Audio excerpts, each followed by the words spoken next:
Good morning students, आशा करी सबाई भालो आछो। आज के तुम्हारे राशि विज्ञान जे अंशटुकु आछे तुम्हारे सिलेबासे এই পরীক্ষার জন্য সেটা সামনের যে পরীক্ষাটা ছিল তোমাদের সেইটার জন্য যে অংশটুকু আছে শুধু সেটাই আমি একটু আলোচনা করার চেষ্টা করছি। তোমাদের রাশিবিজ্ঞান তোমরা ক্লাস 9 এ করেছো, আমি একটু ইন্ট্রোডাকশন আগে একটু সেটা একটু মনে করাচ্ছি তোমাদের। তোমাদের রাশিবিজ্ঞান তোমরা প্রথম করেছো ক্লাস 9 এ, সেখানে তোমরা দেখেছো গ্রুপড ডাটা, আনগ্রুপড ডাটা মানে বিন্যস্ত এবং অবিন্যস্ত রাশি তথ্য তোমরা দেখেছো। জানো অবিন্যস্ত রাশি তথ্যকে কিভাবে বিন্যস্ত করতে হয়, গ্রুপে ভাগ করতে হয় কিভাবে, সেখানে তোমরা সাধারণ নিয়ম জানো যে 5টার কম গ্রুপ করা যাবে না এবং 30টার বেশি যেন গ্রুপ না হয়। সেভাবে আমরা একটা অবিন্যস্ত রাশি তথ্যকে বিন্যস্ত করেছি, মানে পরিসংখ্যা বিভাজন তালিকা, ফ্রিকোয়েন্সি ডিস্ট্রিবিউশন টেবিল তোমরা তৈরি করেছো আগে। সেখানে শুধু জাস্ট ওইটুকুই করেছো যে একটা আনগ্রুপড ডাটাকে গ্রুপড ডাটাতে পরিণত করেছো, টাইমার্ক ব্যবহার করে তোমরা সেখানে পরিসংখ্যা নির্ণয় করেছো।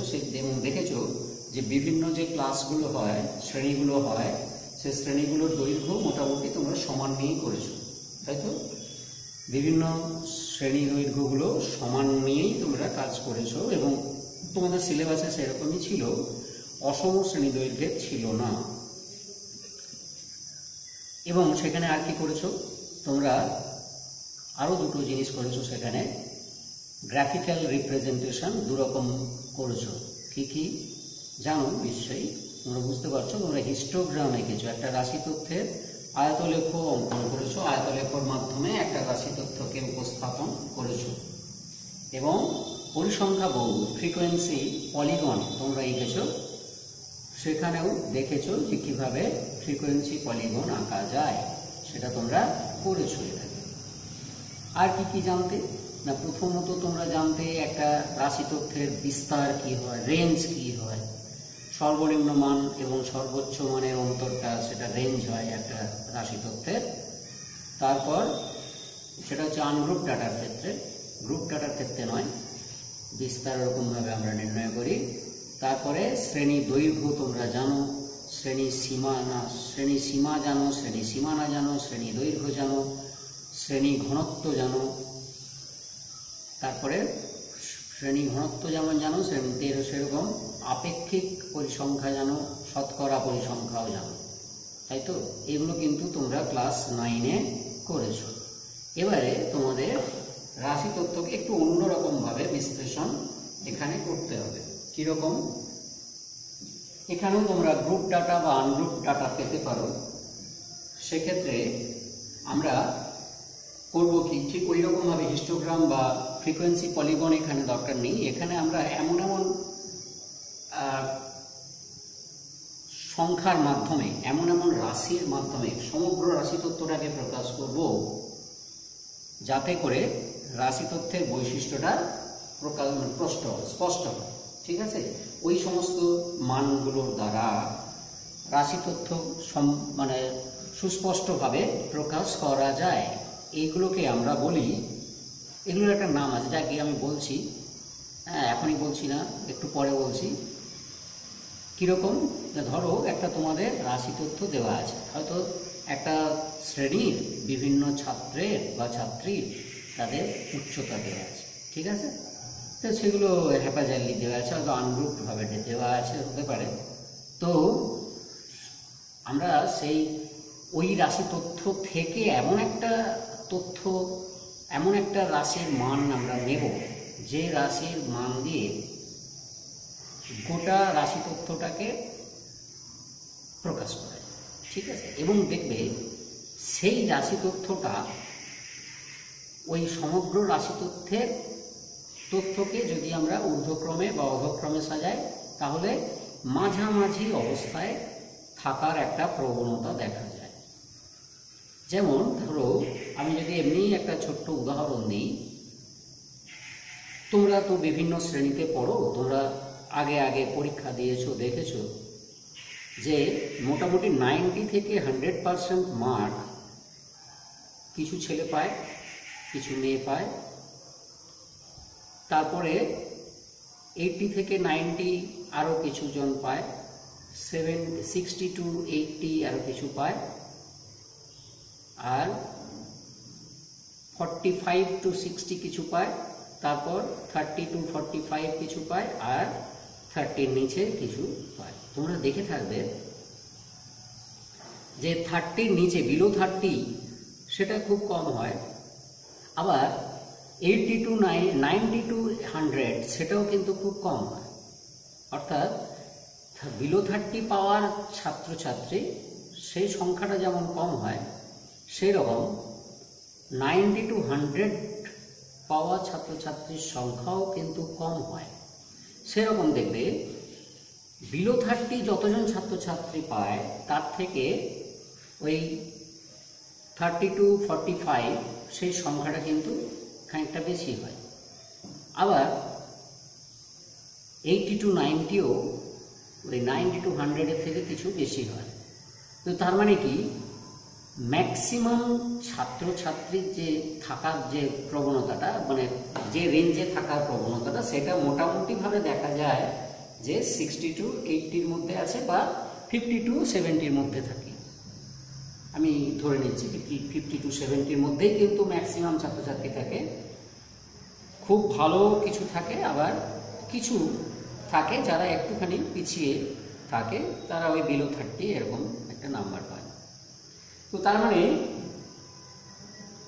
এবারে সমগ্র ছাত্রছাত্রীদের নাম্বার পাওয়ার ব্যাপারটা যদি আমরা বিশ্লেষণ করি, তাহলে দেখা যাবে যে পুরো জিনিসটাকে এক কথায় বলতে গেলে সাধারণত আমরা যেটা ম্যাক্সিমাম পায় তাদেরকে নিয়ে বলি, তাই তো? যারা যেটা ম্যাক্সিমাম ছাত্রছাত্রী পেয়ে থাকে সেটাকে নিয়ে আমরা বলি। অর্থাৎ ওই 50 to 70 মোটামুটি কতজন পেয়েছে সেই অনুযায়ী একটা সংখ্যা আমরা বেছে নিই, যেটা দিয়ে আমরা সমগ্র তথ্যটা প্রকাশ করি।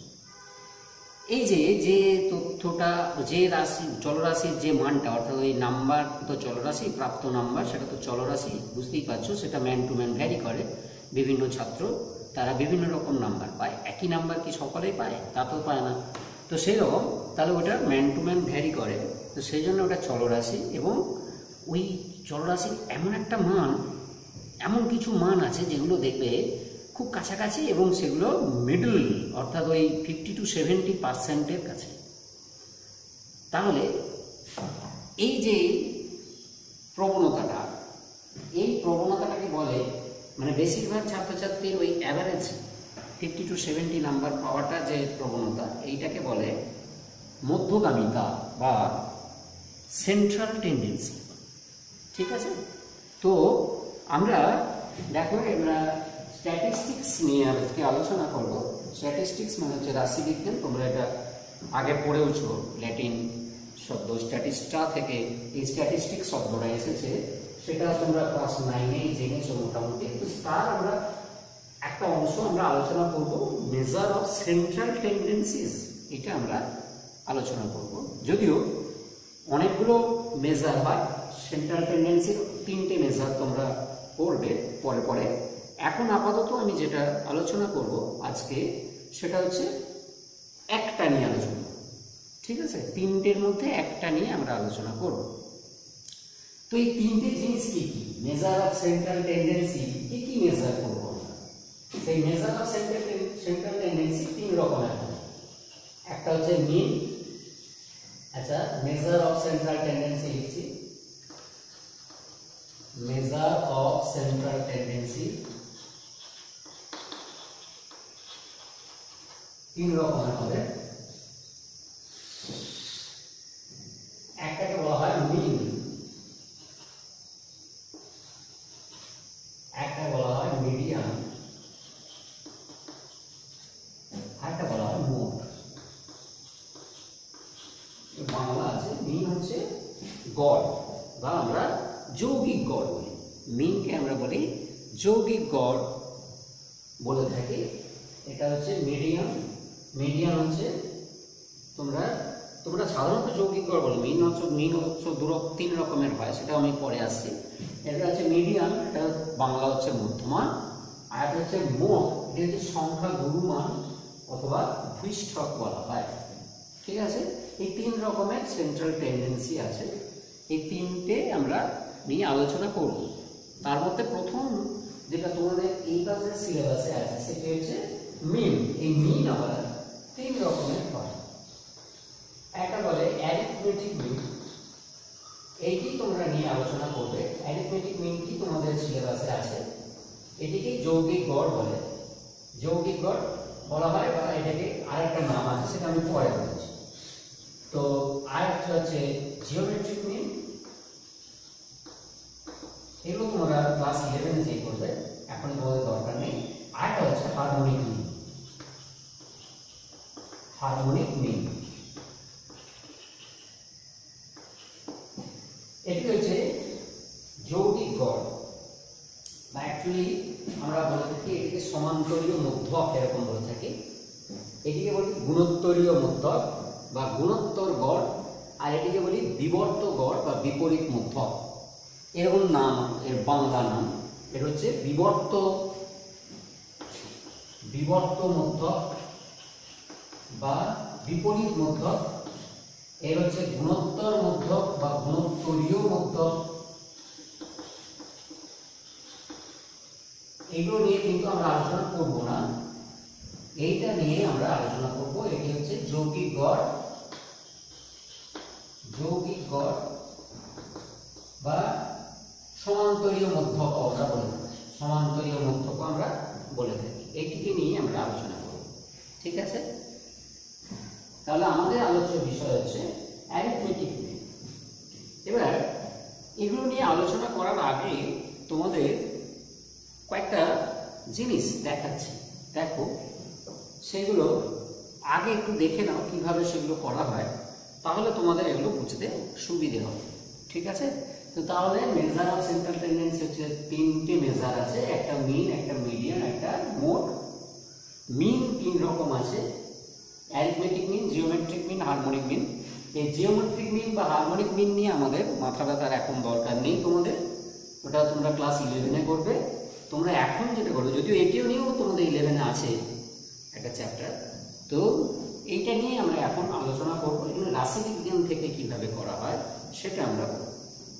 রাশিবিজ্ঞানের কি করে রাশি তথ্যের কিভাবে মিন নির্ণয় করা হয়, অ্যারিথমেটিক মিন নির্ণয় করা হয়, সেটাই আমরা এখানে করব। তো যদিও তোমরা 11-এ যেটা করবে সেটা বীজগণিতে অ্যারিথমেটিক মিন, একটা সিরিজের অ্যারিথমেটিক মিন কিভাবে বের করতে হয় সেগুলো তোমরা। যাই হোক, এখানে দেখো, এখানে আমরা তাহলে মিন নিয়ে আলোচনা করব।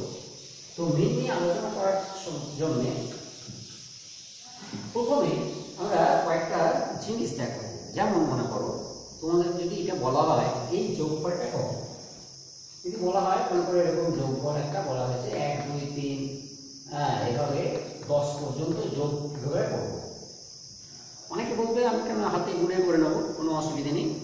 1, তারপরে 2 গুনবো, তারপরে আরো 3 গাঁট গুনবো, তারপরে 4 গেট গুনবো, এভাবে আমরা পেয়ে যাবো।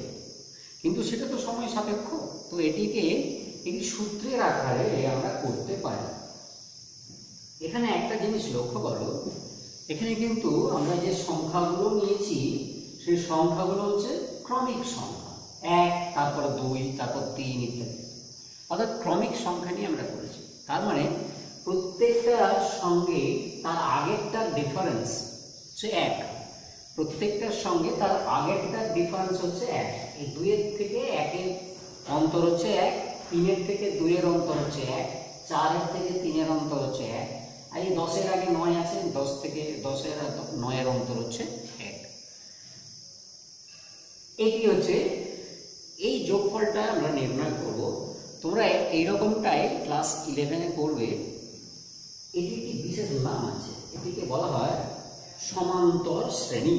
সমান্তর কথাটার অর্থ হচ্ছে সম অন্তর বিশিষ্ট, মানে সমান অন্তর বিশিষ্ট। যেমন বললাম এই দুটোর অন্তর 1, এই দুটোর অন্তর 1, মানে দ্বিতীয় প্রথমের অন্তর যা, প্রথম দ্বিতীয়র অন্তর তাই, দ্বিতীয় প্রথমের অন্তর যা, তৃতীয় দ্বিতীয়র অন্তর তাই, চতুর্থ তৃতীয়র অন্তর তাই, ইত্যাদি ইত্যাদি। এবং দশম পদ এবং তার আগের পদটার অন্তর একই, তার দশম এবং নবম পদের অন্তরও সমান, মানে প্রত্যেকটা অন্তরে দেখতে পাচ্ছ এখানে এক। সেজন্য এটিকে সমান্তর শ্রেণী বলা হয়।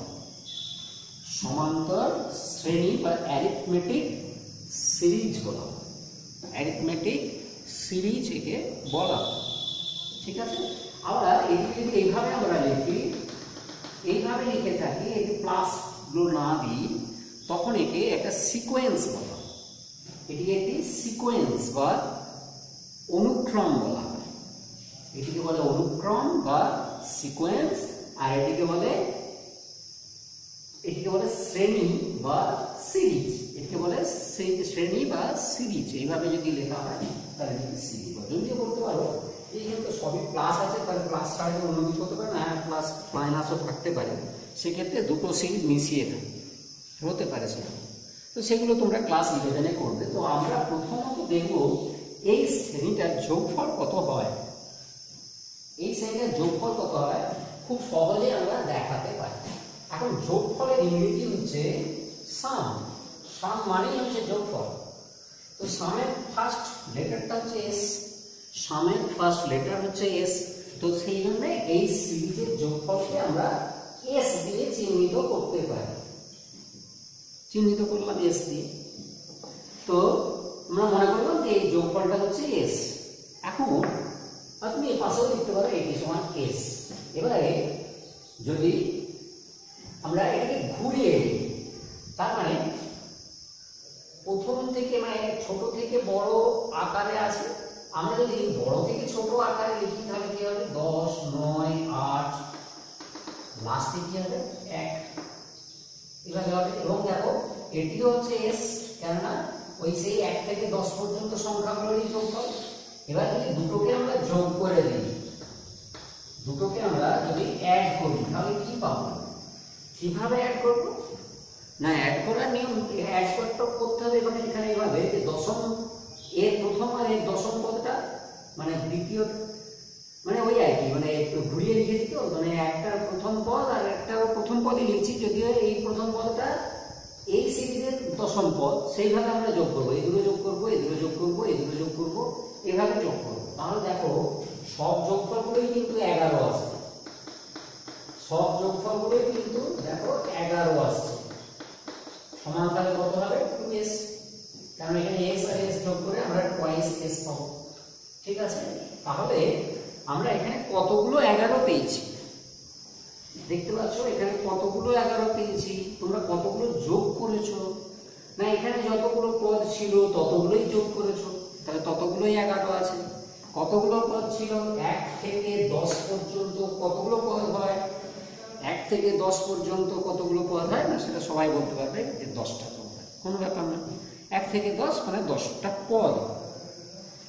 1 থেকে 10 পর্যন্ত যদি বলে যে 1 আর 10-এর 1 থেকে 10 পর্যন্ত মানে 1-এর পদ থেকে যদি হয়, মানে 1 থেকে 10 পর্যন্ত যদি করতে হয়, সেক্ষেত্রে বলতে পারে কেউ যে ওটা হচ্ছে 9টা হচ্ছে। সেটা সেরকম তো না। 1 থেকে 10 1-এর পর 2, 3, 4 করে গুণে গেলে হবে না, একটাও তো ধরতে হবে। যেমন এটা ফার্স্ট একটা টার্ম, তাহলে এটা 1, 2, 3 এরকম করে করে গেছে 10 পর্যন্ত, দশম 10টাই হবে, 10টা সংখ্যা। তাহলে এখানে 10টা যোগ করেছো, অতএব 11 আছে 10। তাহলে আমরা কি পাচ্ছি? টুয়াইস s সমান পাচ্ছি 11। যেহেতু 10টা আছে, তাহলে তাদের যোগফল হবে 11 × 10। তোমরা জানো যে যোগফলের সংক্ষিপ্ত রূপ হচ্ছে গুণফল, তাই তো? যোগফলের সংক্ষিপ্ত রূপ হচ্ছে গুণফল। 11 10 বার যোগ করাও যায়, আর 11কে 10 দিয়ে গুণ করাও তাই। ঠিক আছে, তার মানে এই যোগফলটা হবে 11 × 10। আমাকে হাতে উঠে করতে হয়নি। তাহলে দেখো s সমান কত হবে? 11 × 10/2। এটিকেই দেখো, এটিকে আমরা এইভাবে লিখতে পারি। দেখো এইভাবে লিখতে পারি, 10/2 আমি লিখে দিলাম। তো এই 11কে লিখছি 10 + 1 বা 1 + 10ও লিখতে পারি। 1 প্লাস 10ও আমরা এটাকে লিখতে পারি, ঠিক আছে। তাহলে এইটি হচ্ছে তোমার সূত্র, এটি হচ্ছে সূত্র। কিরকম না, দেখো এই 10টা হচ্ছে যতগুলো পদ আছে সেই সংখ্যা বাই 2 ইন্টু এইটি হচ্ছে প্রথম পদ ছিল 1, আর এটি হচ্ছে শেষ পদ ছিল 10। তাহলে পদ সংখ্যা বাই 2 ইন্টু প্রথম পদ প্লাস শেষ পদ, এটি হচ্ছে ফর্মুলা, এটি হচ্ছে সূত্র। কিরকম সিরিজের সূত্র, মানে এই ধরনের সিরিজে যদি এই ধরনের সিরিজ না হয় তাহলে কিন্তু হবে না। মনে করো এরকম একটা সিরিজ আছে 1 প্লাস 4 প্লাস হয়তো 8 প্লাস এরকম আছে তো 15 প্লাস 10, এরকম এইভাবে কিন্তু পারবে না। এইটা সিরিজের কিন্তু এরকম যোগ করতে পারবে না, বা এটা হয়তো 17 এরকম আছে, হতে পারে 17 এরকম আছে। এই ধরনের কিন্তু এই নিয়মে তুমি যোগ করতে পারবে না। কেননা এখানে দেখো, এখানে সমান্তর ব্যাপারটা নেই, অর্থাৎ সম অন্তর বিশিষ্ট এটা নয়। কারণ এইগুলোর অন্তর 3, অথচ দেখো এইগুলোর অন্তর 4, আবার এইগুলোর অন্তর 7 হয়ে গেছে, আবার এইগুলোর অন্তর মাত্র 2 হয়েছে। এভাবে হবে না, ঠিক আছে। এভাবে থাকলে কিন্তু করা যাবে না, বা সেটা তোমাদের এখন ব্যাপার ওইগুলো চিন্তা করে লাভ নেই। এখন তোমাদের ওই ধরনের প্রশ্ন করবেও না, ঠিক আছে। যদিও পরে এই ধরনের করতে পারে, ঠিক আছে, সেই জন্যই দেখানো। এখন দেখো আমি যদি ওটাকে সিরিজটাকে আমি এইভাবে লিখি, এখানে এরকম ছিল, আমি যদি সিরিজটাকে এরকম লিখি 1 প্লাস 3 প্লাস 5 প্লাস 7 আর দিচ্ছি না, এরকম করে মনে করো 31 পর্যন্ত আছে। মনে করো এটা 31 পর্যন্ত আছে, তোমাকে এই যোগফলটা নির্ণয় করতে বলা হয়েছে, তাহলে এখানে কতগুলো পদ আছে তুমি কি করে বুঝবে? তোমাকে এখানে 31 পর্যন্ত দেওয়া হয়েছে, ওটা যদি 111 পর্যন্ত দেওয়া হয় কি 531 পর্যন্ত দেওয়া হয়, সেটা নয়। আমি জাস্ট 31 পর্যন্তই দিয়েছি, তোমরা 31 পর্যন্তই করো। তাহলে এখানে কতগুলো সংখ্যা আছে তুমি জানতে পারবে। 1 2 নেই, আবার 4 নেই, আবার 6 নেই, আবার 8 নেই, ইত্যাদি নেই। অর্থাৎ দেখো 1 থেকে 31 পর্যন্ত সংখ্যাগুলো লিখেছি ঠিকই, কিন্তু অযুগ্ম সংখ্যাগুলো লিখেছি, তাই তো। যুগ্ম সংখ্যাগুলোকে এখানে বাদ দিয়েছি। তোমরা নিশ্চয়ই জানো যে 1 থেকে 30 পর্যন্ত যদি হয়, 30 পর্যন্ত যদি হয়, বা 1 আমি আরো ছোট করে বলি, 1 থেকে যদি মনে করো 4 পর্যন্ত, তাহলে 1 থেকে 4 পর্যন্ত দুটো যুগ্ম দুটো অযুগ্ম। কারণ 1 আর 3 হচ্ছে অযুগ্ম, আর 2 এবং 4 হচ্ছে যুগ্ম।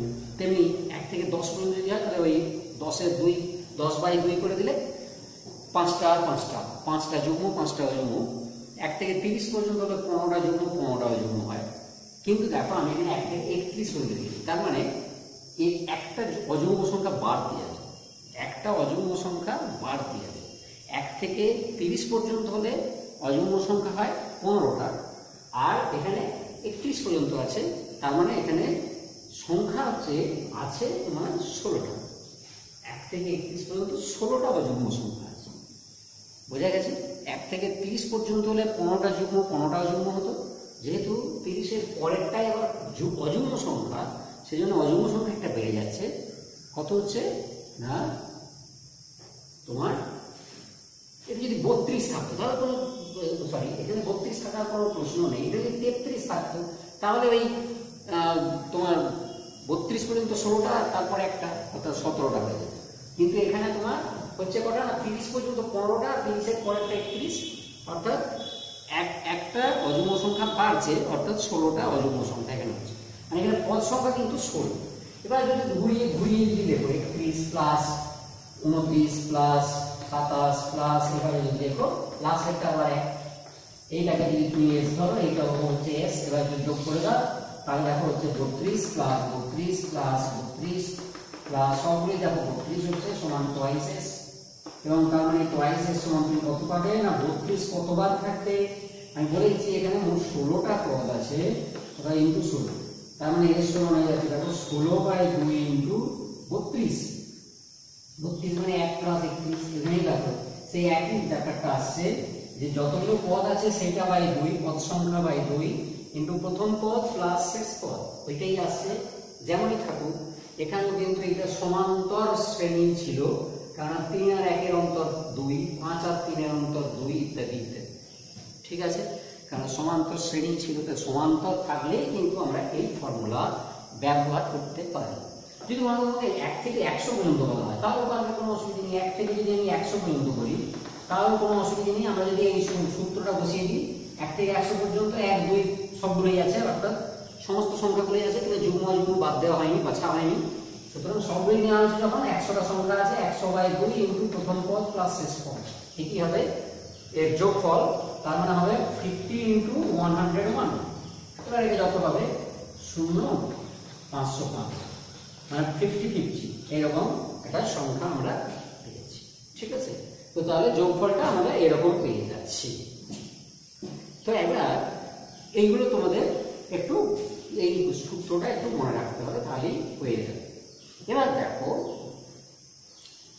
তোমরা অনেক ছোটবেলা থেকে করেছো গড় নির্ণয়। মনে করে দেখো, তোমরা কিন্তু গড় নির্ণয় আগে করেছো। যেমন মনে করো হয়তো বললো যে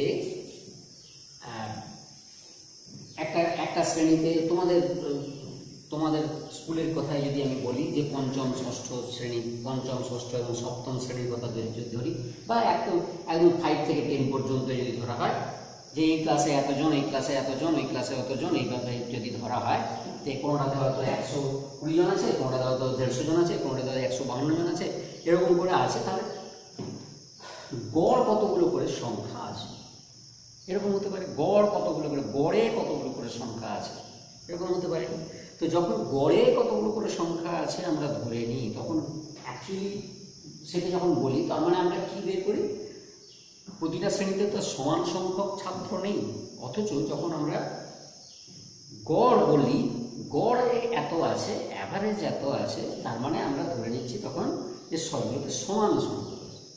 সবগুলোতে সমান সংখ্যক থাকলে একটা হয় যে সবগুলোতে সমান সংখ্যক আছে, 5 থেকে যদি 10 হয় তাহলে 5 6 7 8 9 10, 6টা ক্লাস, 6টা ক্লাসে যদি গড়ে x জন করে থাকে তাহলে মোট হচ্ছে 6x, আর ওই 6টা ক্লাসের সংখ্যাগুলো যোগ করা হবে, 6টা ক্লাসে যে ছাত্র সংখ্যাগুলো যোগ করা হবে, যোগ করে তারপরে সেই যোগফলকে আমরা 6 দিয়ে ভাগ করলে x এর মান। অর্থাৎ বুঝতেই পারছো যে টোটাল যতগুলো ছাত্র, তাকে আমাদের শ্রেণীতে, প্রতি শ্রেণীতে গড়ে কতগুলো করে ছাত্র আছে বের করতে হবে যদি হয়, তাহলে শ্রেণী সংখ্যা এখানে মোট 6, 5 থেকে 10, তাহলে 6 দিয়ে ভাগ। ঠিক আছে, এভাবে আমরা করতে পারি। তোমরা গড় নির্ণয় কিন্তু করেছো, সেই একই আইডিয়া এখানেও তোমরা যে গড় নির্ণয় করবে ওইভাবেই কিন্তু গড় নির্ণয় করবে। তবে সব ক্ষেত্রে ওইটা নয়, এবারে কিছু হেরফের আছে, সবসময় তো তোমাদের ওই রকম করে থাকবে না, এবারে অন্যরকম ভাবেও থাকবে না। যেমন যদি আমি আরো একটা উদাহরণ দিই, যে মনে করো কারোর বাগানে হয়তো 3টে নারকেল গাছ আছে, 1টা 2টো 3টে, এরকম 3টে নারকেল গাছ আছে। এগুলো নারকেল গাছ ধরে নাও, এই নারকেল গাছে একটাতে হয়তো 30টা নারকেল ফলেছে, আর একটাতে হয়তো 35টা নারকেল ফলেছে, আর একটাতে আমি ধরছি হয়তো ধরো 31টা নারকেল ফলেছে। তাহলে গড়ে কতগুলো করে নারকেল? সব গাছগুলোতে তো এরকম সমান সংখ্যক নারকেল ফলেনি। তাহলে এখানে গড়ে কতগুলো নারকেল ফলেছে আমরা কি করবো না, গাছ তো আছে মোটে 3টি, তো তাহলে তার একটাতে 30টা, একটাতে 35টা, একটাতে 31টা, মানে হচ্ছে 96টা নারকেল ফলেছে। 3 3 90 আর 6 96টা নারকেল ফলেছে। তাহলে গড়ে কতগুলো করে ফলেছে না, ওই 3টে যোগফল বাই 3 করে দেবো, মানে দেখো 32টা গড়ে নারকেল ফলেছে। তাহলে সবগুলোতে যদি 32টা ফলতো, যা নারকেল হতো, এরকম ভাবে ফলেও সেই একই হয়েছে। অর্থাৎ কোনটাতে 30, কোনটাতে 35, কোনটাতে 31 ফলেও ওই একই হয়েছে। তার মানে আমরা ধরে নিচ্ছি প্রতিটাতে গড়ে, মানে গড় মানটা যেটা, সেটা হচ্ছে কি না, প্রতিটা গাছে ওইটা ফলেছে আমরা ধরে নেব। ঠিক আছে, এবারে যদি এটা এরকম হয় যে মনে করো এরকম দুটো গাছ আছে, সেই দুটোতে হয়তো 30টা ফলেছে, আবার 4টে গাছ আছে সেখানে হয়তো 35টা করে ফলেছে, হতে পারে 4টে গাছে হয়তো 35টা করে ফলেছে, আর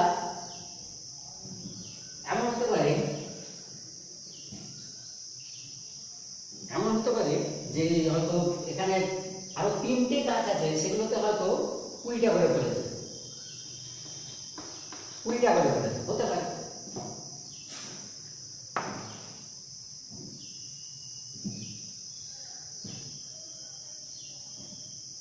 তিনটে গাছে ধরে নাও 20টা করে নারকেল ফলেছে, হতে পারে।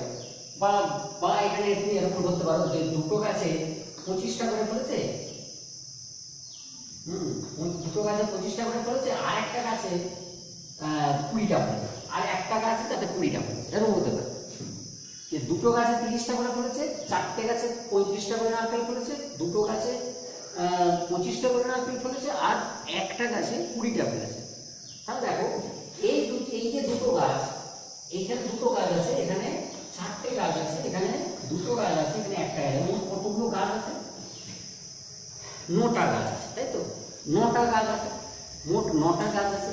তাহলে দেখো এই দুটোতে মোট কত ফলেছে, মানে সেটা কিভাবে পেলাম? 2 × 5।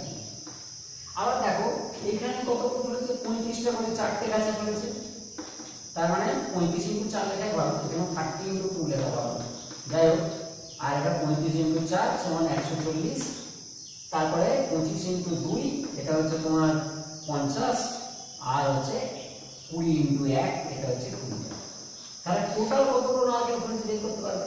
কতগুলো? 270টা। 270টা টোটাল নারকেল ফলেছে। আর গাছ কটা? 4 দিয়ে 6 দিয়ে 8 একটা 9। তাহলে গড়ে কতগুলো করে নারকেল ফলেছে? 270/9 মানে 30টা করে নারকেল ফলেছে। প্রতিটা গাছে গড়ে 30টা করে নারকেল ফলেছে। এই হয়ে গেল। এইখানে যে গড়টা আমরা বের করলাম, এই গড়ের অন্য একটা নাম আছে, সেগুলো আসছি পরে পরে আসছি। এই গড়ের নাম আছে অন্য, কেননা এখানে 30টা করে যে নারকেল ফলেছে সেরকম গাছের সংখ্যা হচ্ছে 2, তেমনি 35টা করে যে নারকেল ফলেছে সেই গাছের সংখ্যা হচ্ছে 4। ঠিক আছে? এইগুলোকে আবার বলা হয় পরিসংখ্যা। এগুলোকে বলা হয় পরিসংখ্যা, মানে 35টা করে নারকেল ফলেছে এমন গাছের পরিসংখ্যা হচ্ছে 2, 4। তেমনি 30টা করে নারকেল ফলেছে সেরকম গাছের পরিসংখ্যা হচ্ছে 2, এইরকম। এই জন্যে এইগুলোকে ভারযুক্ত গড় বলে। এইটাকে বলা হয় ভারযুক্ত গড়, আর এইটাকে বলে ভারযুক্ত পরিসংখ্যা। মোট ভারযুক্ত পরিসংখ্যা হচ্ছে, হ্যাঁ, আর এটিকে বলে ভারযুক্ত গড়। এই যে 30 ধরুন, এটিকে আমরা বলি ভারযুক্ত গড় বা ওয়েটেড মিন। ঠিক আছে? আমরা কিভাবে এখানে ওইরকম গড় নির্ণয় করব সেরকম আমরা একটা দেখো হয়েছে। দেখো আমরা এমনি আনগ্রুপড ডাটা নিচ্ছি, আনগ্রুপড ডাটা নিচ্ছি। আমরা এরকম একটা ডাটা নিলাম 20, 22, 23, 25, 24, 27, 26, 21 এরকম নিলাম, আর কিছু নিলাম না। 1, 2, 3, 4, 5, 6, 7, 8টা নিয়েছি। 8টা আমরা রাশি তথ্য নিয়েছি।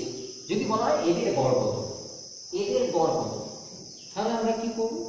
না, এখানে দেখো এখানে 20 কিন্তু একবারই আছে, 22ও একবারই আছে, 23ও একবারই আছে, 25 আছে একবারই, 24 আছে একবারই, 27 একবারই আছে, 26 একবারই আছে, এবং 21ও একবারই আছে। তো তাহলে টোটাল আমরা যোগ করে দেবো, টোটাল যোগ করে দিয়ে যতগুলো সংখ্যা আছে তত দিয়ে ভাগ করে দেবো। ঠিক আছে? তো সেইভাবে আমরা করতে পারি। কিভাবে? না, এই যে রাশি তথ্য আছে এগুলোকে চলরাশি বলে, এগুলোকে চলরাশি বা রাশি তথ্যের যে মান, সেই মানগুলোকে আমরা চলরাশি বলি, এবং এগুলোকে এইভাবে লিখি x1 সমান এটি, x2 সমান এটি, x3 সমান এটি, x4 সমান এটা, x5 এটা, x6 এটা, x7 হচ্ছে 26 আর x8 হচ্ছে এইভাবে। তার মানে আমরা এখানে যখন যোগ করব তখন হচ্ছে তোমার x1 plus x2 plus x3 plus এইভাবে আমরা x8 পর্যন্ত লিখব। এটা হচ্ছে তোমার যোগফলটা। এবারে যখন গড় করব তখন কত দিয়ে ভাগ করব? না, তখন দেখো মোট সংখ্যাকে ভাগ করব আর 8 দিয়ে ভাগ করব।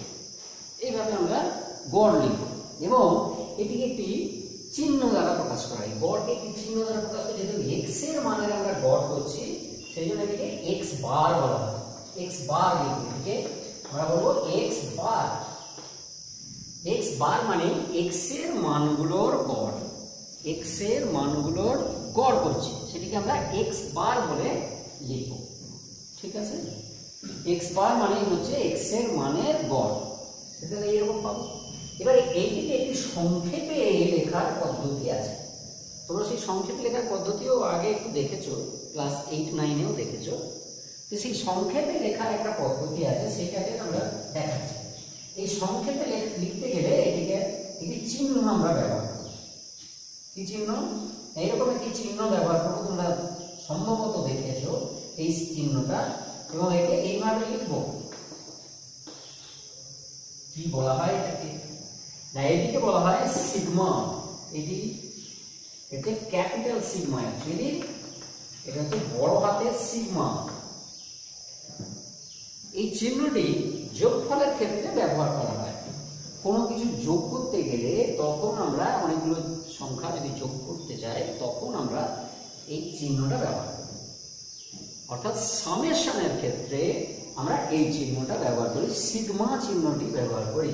যদি এটি ক্যাপিটাল সিগমা, আর একটা স্মল সিগমা আছে, সেটা হচ্ছে এরকম। এটি হচ্ছে স্মল সিগমা, এটিও সিগমা, কিন্তু এটা স্মল সিগমা। এই দুটোই হচ্ছে গ্রিক লেটার, এটা ক্যাপিটাল সিগমা, এটা হচ্ছে স্মল সিগমা। বুঝেছে?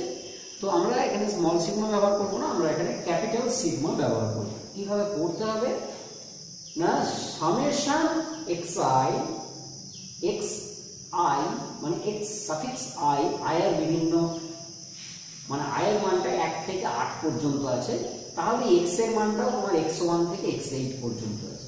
অর্থাৎ এখানে 8টা মান আছে, বলতে দেখো সেইভাবে লেখা হয়েছে i সমান 1 থেকে 8, i equal to 1 to 8, এইভাবে লেখা আছে summation i equal to 1 to 8 xi। এইটির মানেই হচ্ছে এই, এটা থাকলে আমরা এটা লিখবো, আবার এটাকেও সংক্ষেপে এটা লিখবো। এটাকে আমরা বিস্তৃত করলে এটা লিখতে পারি, আর এটাকে সংক্ষেপ করলে আমরা এটা লিখতে পারি। তাহলে সামেশন xi i সমান 1 থেকে 8 আছে, এটা 8 এর বেশি থাকতে পারতো, যখন থাকবে যে 100 না থাকে তাহলে এখানে i 1 to 100 লিখবো একই। এবং সেটাকে আমরা সংক্ষেপে কি লিখবো না x বার লিখবো। ঠিক আছে? এইটা হচ্ছে গড়, এটা হচ্ছে এদের গড়। তাহলে এদের গড়টা আমরা নির্ণয় করতে পারবো, যোগ করলে আমরা পেয়ে যাবো। এখন যোগ তো ওই যে নিয়মটা তোমাদের দেখালাম, 20, 21, 22, 23, 24, 25, 26, 27, 20, 21, 22, 23, 24, 25, 26, 27 আছে, 20 থেকে 27 পর্যন্ত সবই আছে। সুতরাং আমরা এটা বের করে দিতে পারবো যে 20, 21 করে 27 পর্যন্ত আছে, ডিভাইড বাই 8। এটা কোনো এটি দেখো, এটা তো উপরটার যে যোগফল আমরা আগে বলেছি, উপরটার যোগফল কি হয়, কিভাবে বের করা হয়, এগুলো দেখো সব ক্রমিক সংখ্যায় আছে। 20 থেকে 27 মানে এখানে বুঝতেই পারছো 20টাকে তো ধরতেই হবে তোমাদের, তার মানে মোট 8টা আছে। 20, 21, 22, 23, 24, 25, 26, 27 আর 28, 24, 25, 26, 27 মানে 8টা হচ্ছে, 27 পর্যন্ত আছে। তার মানে এখানে 8টা পদ আছে, 8/2 ইন্টু 20 প্লাস 27, অর্থাৎ প্রথম পদ প্লাস শেষ পদ, নিচে হচ্ছে 8। দেখো এই 8 আর 8 ক্যান্সেল হয়ে যাবে, তাহলে 47/2 মানে 23.5, এরকম উত্তর হবে। 23.5 এদের গড় হচ্ছে 23.5, 23.5 এরকম একটা উত্তর। তো এইটা এরকম একটা মিন নির্ণয়ের পদ্ধতি আছে। এই পদ্ধতিটার একটা নাম আছে, কি নাম? যে মিন আমরা নির্ণয় করবো, সেই মিন নির্ণয়ের 3টে পদ্ধতি আছে। মিন নির্ণয়ের 3টে পদ্ধতি আছে, তার মধ্যে দুটো পদ্ধতি আমরা আনগ্রুপ ডাটার ক্ষেত্রে ব্যবহার করব, আর প্রসেস হচ্ছে 3টে আছে। একটা হচ্ছে ডাইরেক্ট মেথড বা প্রত্যক্ষ পদ্ধতি, আর একটা হচ্ছে অ্যাজিউমড মিন মেথড বা কল্পিত গড় পদ্ধতি, আরেকটা হচ্ছে স্টেট ডেভিয়েশন মেথড। যথার্থ বিচ্যুতি, হচ্ছে ক্রমবিচ্যুতি পদ্ধতি। এখন একটু বলি ব্যাপারটা, এই যদি ডাইরেক্ট মেথড বা প্রত্যক্ষ পদ্ধতি বলা হয়, প্রত্যক্ষ পদ্ধতিতে আনগ্রুপ ডাটার ক্ষেত্রেই আমরা প্রত্যক্ষ পদ্ধতি ব্যবহার করে থাকি বেশিরভাগ সময়। আনগ্রুপ ডাটার ক্ষেত্রে আমরা প্রত্যক্ষ পদ্ধতি ব্যবহার করি, গ্রুপ ডাটার ক্ষেত্রেও করতে পারি প্রত্যক্ষ পদ্ধতি। এই স্টেপ ডেভিয়েশনটা আমরা গ্রুপ ডাটার ক্ষেত্রে ব্যবহার করব, আনগ্রুপ ডাটার ক্ষেত্রে ব্যবহার করতে পারবো না। এই দুটো কিন্তু আনগ্রুপ ডাটার ক্ষেত্রে ব্যবহার করতে পারবো, আবার গ্রুপ ডাটার ক্ষেত্রেও ব্যবহার করতে পারবো। অর্থাৎ বিন্যস্ত রাশি তথ্যের ক্ষেত্রে এবং অবিন্যস্ত রাশি তথ্যের ক্ষেত্রে আমরা এই 1 নম্বর আর 2 নম্বর এই দুটো ব্যবহার করতে পারবো। আর 3 নম্বরটা আমরা শুধুমাত্র গ্রুপ ডাটার ক্ষেত্রে মানে বিন্যস্ত রাশি তথ্যের ক্ষেত্রেই ব্যবহার করতে পারবো। আর এই তিনটেকেই আমরা একসঙ্গে, তিনটে যে কোনো একটাই আমরা গ্রুপ ডাটা অর্থাৎ বিন্যস্ত রাশি তথ্যের ক্ষেত্রে ব্যবহার করতে পারবো। ঠিক আছে, তো তার মধ্যে আমরা দেখালাম এই ডাইরেক্ট মেথড শুধু আনগ্রুপ ডাটার ক্ষেত্রে দেখালাম, আনগ্রুপ ডাটার ক্ষেত্রে ডাইরেক্ট মেথডটা দেখালাম, গ্রুপ ডাটার ক্ষেত্রেও কিন্তু ডাইরেক্ট মেথড দেখাতে পারি। যেমন দেখো তোমাদের এরকম একটা বলা হচ্ছে যে এরকম একটা রাশি তথ্য তোমাদের দেওয়া হচ্ছে, যে মনে করো আমি যেটা আগে দিয়েছিলাম সেটা দিলেও হতো, যাই হোক সেটা মুছে দিয়েছি, এখন আর নেই। যখন আমি এখানে একটা তোমাদের অঙ্ক দেখাচ্ছি, দেখো এরকম একটা অঙ্ক আছে, বয়স, বছর আর পরিসংখ্যা এই আছে, এরকম একটা ডাটা আছে। কিরকম? বন্ধুর, এখানে অবশ্য বন্ধুর সংখ্যা দিয়েছে, পরিসংখ্যাও বলতে পারো, কোনো অসুবিধা নেই। বন্ধুর সংখ্যাও যদি বলো কোনো অসুবিধা নেই, এটাই পরিসংখ্যা, বন্ধুর সংখ্যা। এরকম আছে যে 15 বছর, 16 বছর, 17 বছর, 18 বছর, 19 বছর, 20 বছর, এই 15 থেকে 20 এজ গ্রুপের বন্ধু আছে। 15, 16, 17, 18, 19, 20, 4 জন, 7 জন, 10 জন, 10 জন এবং 10 জন, 5 জন, 4 জন এই আছে। দেখো এখানে কিন্তু একটা জিনিস লক্ষ্য করো, দেখো যে এই মাঝামাঝি বয়স মোটামুটি এগুলো ধরা যায় 17, 18 বছর, 15টা খুব ছোট হয়ে যাচ্ছে, 20টা একটু বেশি হয়ে যাচ্ছে, মাঝামাঝি এগুলো। এবং সেখানে দেখো সেটা কিন্তু বেশি জন আছে, 20 জন সেখানে আছে, বেশি জন মানে বেশি জন, 17, 18 বয়স, বছর বয়সের বন্ধুর সংখ্যা বেশি বেশি আছে, 10 জন 10 জন করে আছে। বাকি 15 বছরের 4 জন আছে, 20 বছরের 4 জন আছে, 16 বছরের 7 জন আছে, 19 বছরের 5 জন আছে, এরকম আছে।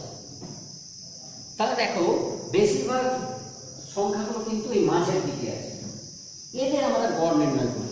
এখন এই যে বয়স বছর যেটা, সেইটাকে আমরা চলরাশি ধরি, এইটাকে আমরা চলরাশি ধরি, xi ধরি, আর এইটাকে আমরা fi ধরি, অর্থাৎ পরিসংখ্যা ধরি, ফ্রিকোয়েন্সি, পরিসংখ্যা। তোমরা আগে পড়েছো ফ্রিকোয়েন্সি বা পরিসংখ্যা বলা, ঠিক আছে? তো আমরা এইখানে কিভাবে করব? তো আমরা এখানে যদি ছক করি তাহলে xi লিখব, তারপরে fi লিখব, তারপরে fi xi লিখব, fi কে xi দিয়ে গুণ করব বা xi ইনটু fi করব, একটা ব্যাপার।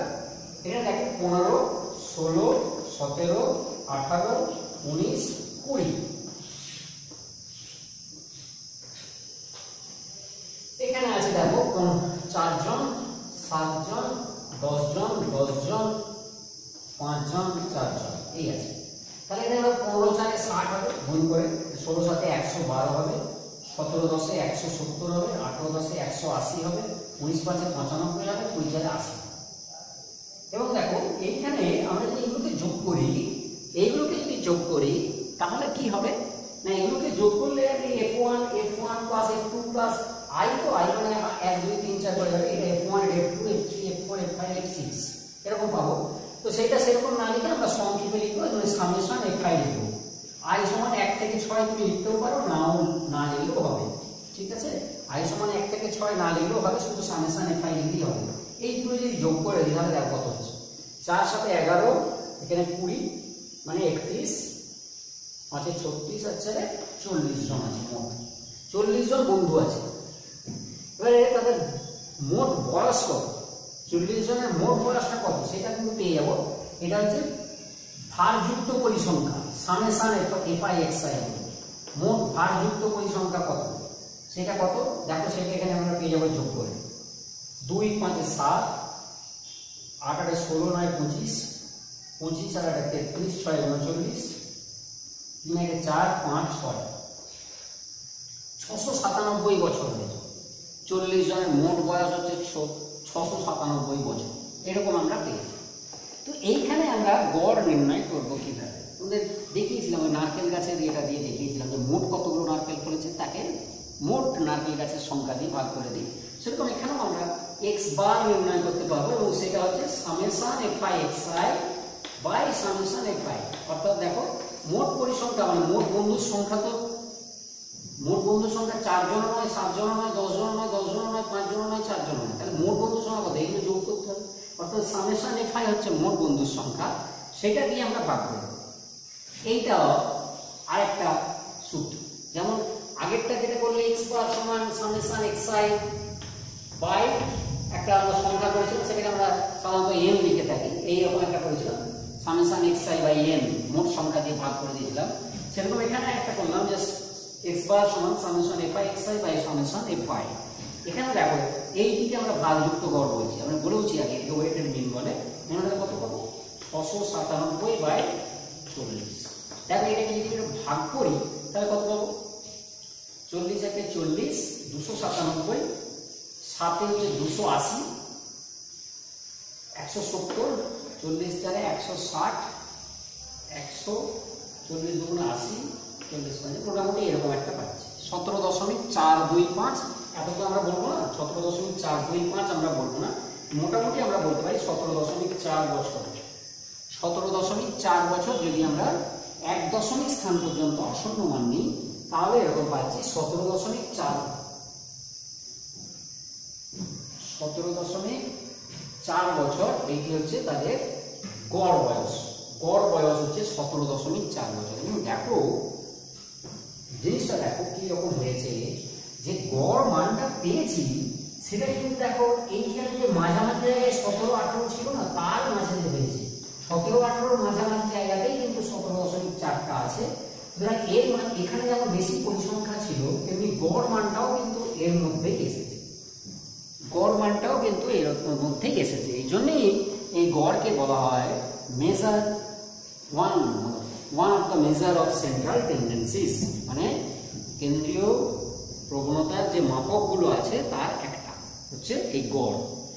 বুঝতেই পারছো, কেননা টেন্ডেন্সিটা সবসময় কেন্দ্রের দিকে, রাশি তথ্যের যে সেন্টার সেই সেন্টারের দিকে হচ্ছে তার টেন্ডেন্সি, সেই জন্য একটু বলা হয় সেন্ট্রাল টেন্ডেন্সি, কেন্দ্রীয় প্রবণতা বা মধ্যগামিতা এরকম বলা। ঠিক আছে, তাহলে আমরা এখানে করে ফেললাম যে বন্ধুদের বয়সের গড় কত সেটা আমরা করে ফেলছি, শুধু জাস্ট এখানে লিখতে হবে অতএব বন্ধুদের বয়সের গড় 17.4 বছরটা লিখতে হবে, কেননা দেখা গেলে বয়স ছিল বছরে কতটা ছিল। ঠিক আছে, ওটা এখানে 17.4 বছর প্রায় লিখতে হবে। আমরা অ্যাকচুয়াল পাইনি কিন্তু মোটামুটি পেয়েছি 17.4 বছর। 17.425 বছর এটা কেমন একটা শোনাচ্ছে, তো আমরা ওরকম লিখবো 17.4 বছর। এবারে তাহলে এই যে দেখো এভাবে নির্ণয় করলাম, এইটিকে এই দুটো ক্ষেত্রেই এটি বলা হয় ডাইরেক্ট মেথডে করেছি আমরা, অর্থাৎ প্রত্যক্ষ পদ্ধতিতে গড় নির্ণয় করেছি।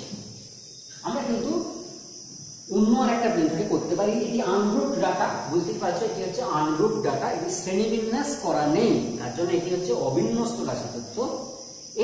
এটিকে আমরা আরেকটি মেথড ব্যবহার করতে পারি, আমরা দেখিয়েছিলাম 3টে মেথড আছে, একটা হচ্ছে ডাইরেক্ট মেথড, একটা অ্যাজিউমড মিন মেথড, আর একটা হচ্ছে স্টেপ ডেভিয়েশন মেথড। প্রথম দুটো অর্থাৎ ডাইরেক্ট মেথড এবং অ্যাজিউমড মিন মেথড আমরা আনগ্রুপ ডাটার ক্ষেত্রে ব্যবহার করতে পারি। তো সেটা আমরা এদের ক্ষেত্রেও কিন্তু কল্পিত গড় এটা করতে পারি। তার জন্য আমাদের এখানে আরেকটা কলাম বাড়াতে হবে। কিরকম আরেকটা কলাম আমরা এখানে বাড়াবো, সেটিকে বলা হয় অ্যাজিউমিং। তো অর্থাৎ আমরা একটা গড় কল্পনা করে নেব, গড় কল্পনা আমরা করে নেব। কিভাবে গড় কল্পনা যে করবো সেটা কোথায় কল্পনা করবো? তো কেউ যদি বলে আমি গড়টা এইখানে কল্পনা করছি, সেটা একটু বিচ্ছিন্ন হয়ে যাচ্ছে না, একটু অড হয়ে যাচ্ছে না ব্যাপারটা।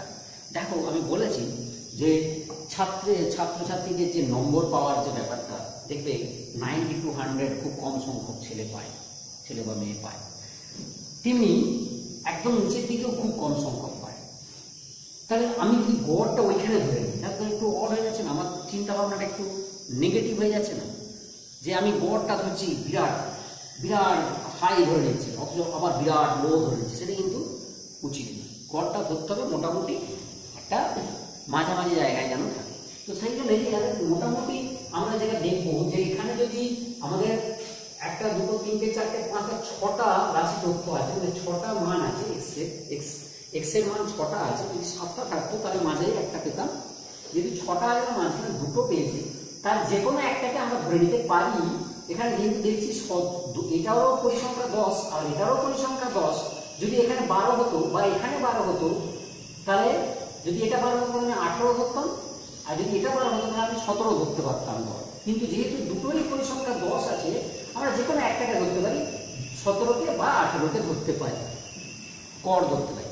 তাহলে অ্যাজিউম করছি, অ্যাজিউম মিন এখানে দেখো এ কথাটা আছে, এ কথাটা আছে অ্যাজিউম, এর মধ্যে অ্যাজিউম মিন মেথডে করছি।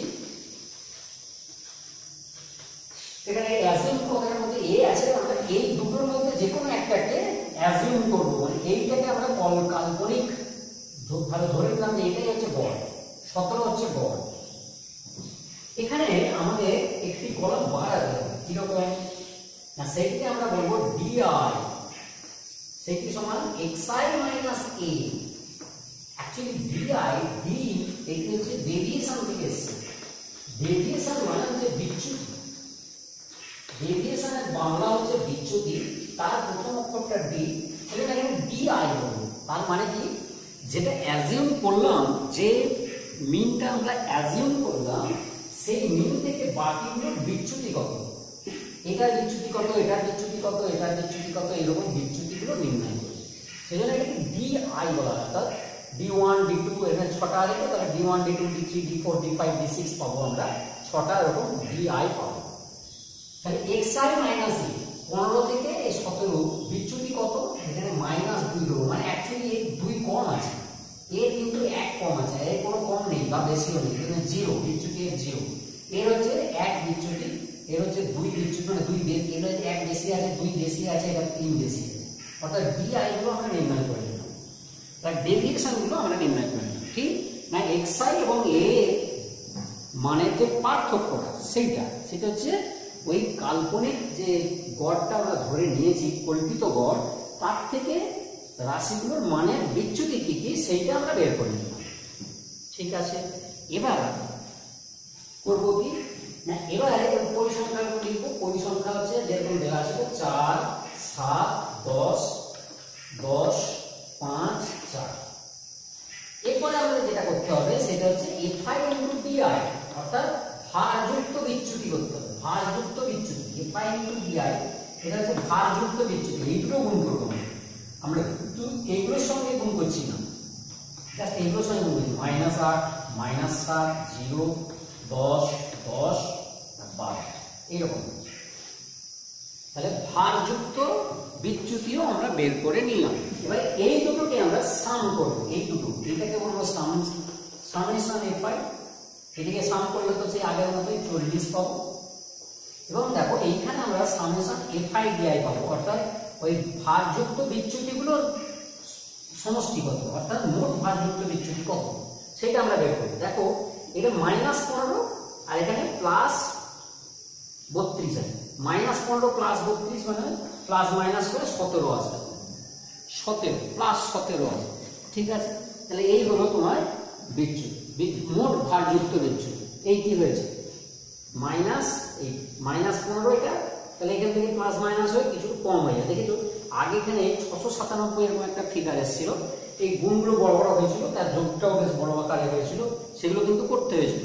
এখানে কিন্তু দেখো একটা অ্যাজিউম করে নিতে এই গুণগুলো ছোট ছোট হলো এবং এই যোগফলটা ছোট আকারে, কিছু প্লাস মাইনাস হয়ে কিছু বাদ হয়ে গেল, বাকিটা রয়ে গেল। ঠিক আছে, এইভাবে ছোট করে দেওয়া যায় ব্যাপারটা। তো এবারে আমরা বের করবো এর গড় কত, এবারে আমরা এর গড় কত বের করবো, মানে অ্যাকচুয়ালি আমরা x বার বের করবো, x বার আমরা বের করবো। তো x বারটা আমরা বের করবো কিভাবে?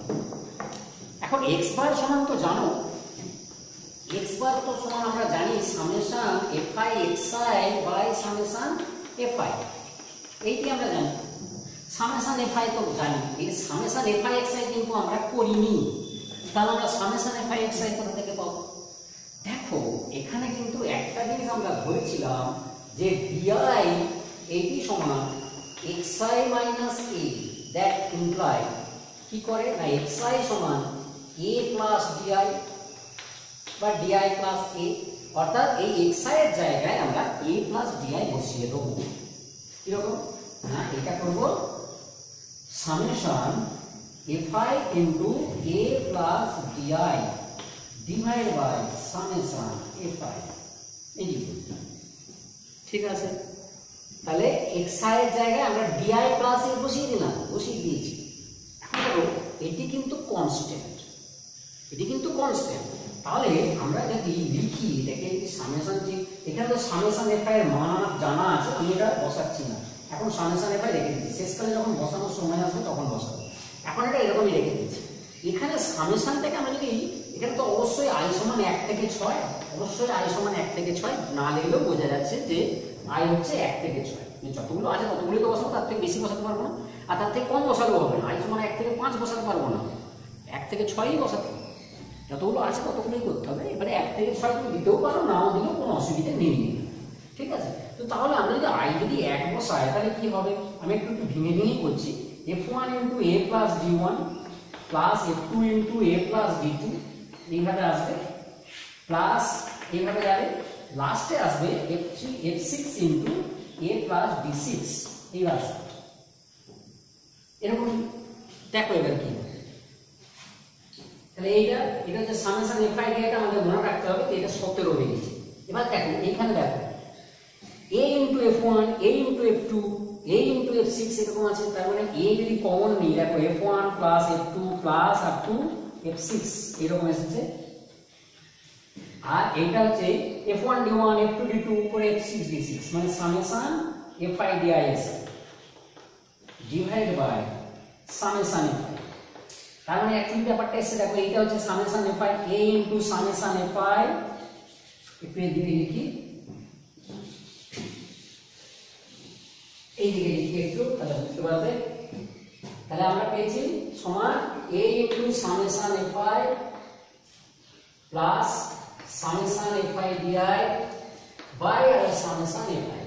এবার যদি আমরা ওই উপরে নিচে বিচ্ছেদ নিয়মে ভাগ করে দিই তাহলে কি হবে, a ইনটু এটা বাই এটা, তার মানে a হবে প্লাস এটা বাই এটা, মানে summation fi di by summation fi, এটা আমরা রেখে দিলাম। দেখো এখানে কিন্তু আমাদের কাজ হয়ে গেছে, আমরা কিন্তু a এর মান জানি, এইটার মান জানি এবং এটির মান জানি, সবই বসিয়ে দিতে পারবো। ওকে, তার মানে দেখো xi di এবং a এর মধ্যে এই সম্পর্কটা তো আমরা ধরে নিয়েছিলাম, দিতেই কিন্তু x বারের মান আমরা পেয়ে গেলাম, x বার সমান আমরা পেয়ে গেলাম। তাই এবারে মান বসিয়ে দিতে কোনো অসুবিধা নেই, এটা জানি 17 প্লাস এইটা জানি, এটাও কিন্তু 17 বাই 40 এরকম আমরা জানি হয়েছে। তার মানে 17 ইনটু 41 বাই 40 এরকম করতে পারো, আর না হলে এরকম সরাসরি এইটাকে তুমি 4 দিয়ে ভাগ করে, মানে 40 দিয়ে ভাগ করে দিয়ে লিখতে পারো। 17 প্লাস এটাকে যদি 40 দিয়ে ভাগ করি, ওই 0.40 4 160, 140 গুণে 100 এরকম আছে। এইটা তার মানে হলো 17.425। দেখো আগেও কিন্তু এই ফিগারটা আমাদের এসেছিল, এই ফিগারটা কিন্তু আগেও আমাদের এসেছিল। তাহলে আমরা কল্পিত গড় যে পদ্ধতি, সেই পদ্ধতিতেও দেখো মান কিন্তু একই পেলাম, 17.425, এটি হচ্ছে গড় মান। এবারে এটাকে আমরা সংক্ষেপে 17.4ও লিখতে পারি, অ্যাপ্রক্সিমেটলি আমরা ওইটা লিখতে পারি, এটা আন্দাজ মতো ধরে নিয়ে যে 1 দশমিক স্থান পর্যন্ত ধরবো, তাহলে ওটাকে আমরা 17.4 লিখতে পারি, কোনো অসুবিধা নেই, পেয়ে গেলাম। এইটিকে বলা হচ্ছে তাহলে অ্যাজিউমড মিন মেথড। তাহলে অ্যাজিউমড মিন মেথডে তোমরা একটা সূত্র পেলে, আরো একটা দেখো এখানে এই যে সম্পর্কটা ছিল di আর xi এর মধ্যে, এটা তো এখানে কনস্ট্যান্ট, di আর xi এর মধ্যে যে সম্পর্কটি, এটিকে বলে লিনিয়ার একটা সম্পর্ক বা লিনিয়ার রিলেশন, বা এটা একটা লিনিয়ার ইকুয়েশন বলতে পারি। এক্স এবং ডি এর মধ্যে এটি একটি লিনিয়ার ইকুয়েশন, রৈখিক সম্পর্ক, এটি একটি রৈখিক সমীকরণ। ঠিক আছে, ডিআই আর এক্স এর মধ্যে এরকম রৈখিক সম্পর্ক যদি থেকে থাকে তখনই xi আর x বার আর d বারের মধ্যে আমরা একটা সম্পর্ক পেয়ে গেছি। কি রকম সম্পর্কটা? না xi সমান যদি di প্লাস a হয় তবে x বার সমান আমরা পেয়ে যাচ্ছি d বার প্লাস a। তবে এইটা কিন্তু চেঞ্জ হচ্ছে না, কারণ এটা তো কনস্ট্যান্ট, এইজন্য এটা কিন্তু চেঞ্জ হচ্ছে না, শুধু চেঞ্জ হচ্ছে এইটার গড় সমান a এর গড় প্লাস a, এরকম আছে di গুলোর গড় অর্থাৎ বিচ্যুতিগুলোর গড় প্লাস। এখন এই ডি বারটা দেখো এরকম, যেমন আমরা x বার সমান আমরা এটা জানি, তেমনি ডি বার তাহলে কি পাবো? এই x কে d তে কনভার্ট করে দিয়ে যাবে, ডি বার সমান fi di summation fi di by summation fi। এটা কি আমরা ডি বার বলছি, বা বিচ্যুতিগুলোর গড়, কারণ গড়টা আমরা বিচ্যুতিগুলোর, এখানে ভারযুক্ত মোট ভারযুক্ত বিচ্যুতি সেটা হচ্ছে 17 আর মোট পরিসংখ্যা হচ্ছে 40, তাহলে ভারযুক্ত এই ডি বার মানে বিচ্যুতিগুলোর গড় কি হবে না summation fi di by summation fi, এই আসবে। সেইটাই আমরা এখানে সরাসরি ওই রকম বসিয়ে দিতে পারবো যে x বার সমান a plus d bar, x bar সমান a প্লাস d বার, এটা বসিয়ে দেবো। এটা কিন্তু তোমাদের কল্পনা করতে হবে, তুমি 18 কিন্তু কল্পনা করতে পারতে, তাহলে বলতে পারবো যে 18 কল্পনা করলে তাহলে কি এটা আসতো? আমি বলবো হ্যাঁ আসতো। দেখো কেন, দেখো তুমি যদি 18 কল্পনা করতে, আমি জাস্ট একটু ছোট্ট করে একটু দেখিয়ে দিচ্ছি, এইটাকে যদি তুমি a কল্পনা করতে তাহলে কিন্তু দেখো এটা কিন্তু -3 হতো, এটা -2 হতো, এটা -1 হতো, এটি 0 হতো, এটি 1 হতো, এটি 2 হতো, এই হতো, এগুলো তো যা আছে তাই থাকতো। এবং দেখো এখানে চেঞ্জ হয়ে যেটা হতো, দেখো -12 -14 -10, এটা 0 5 আর 8, এখানে দেখো নেগেটিভ এসে গেছে, এখানে কিন্তু দেখো নেগেটিভ এসে গেছে, -26 -36, তার থেকে 13 বাদ, মানে 13 প্লাস আছে, তার মানে -23 এসে গেছে। বুঝতেই পারছো, -23 এসে গেছে, তার মানে তো আমরা যদি এরকম নিই x ডি বারটা, তার মানে কি হবে না এটি হয়ে যাবে -23/40, এরকম একটা আসবে। -23/40 করলে এখানে তোমার -0.5 200 300 7 280 5 এরকম একটা আসবে, -0.575 এরকম একটি ফিগার আছে। তার মানে দেখো আমি যদি এখানে বসিয়ে দিই যে a হচ্ছে তোমার 18 ধরছো, 18 -0.575, দেখবে মানে এটা কিন্তু এরকমই আসবে 17.425, এই আসছে, একই আসছে। মানে এই দুটো যে কোনো একটা তুমি অ্যাজিউম করো না কেন, তোমার কিন্তু গড় মান একই আসবে। ওকে, তাহলে আমরা দুটো মেথড নিয়ে আলোচনা করেছি, যদিও আনগ্রুপড ডাটার ক্ষেত্রে আমরা আলোচনা করেছি। এবারে গ্রুপড ডাটা নিয়ে একটু আলোচনা করব।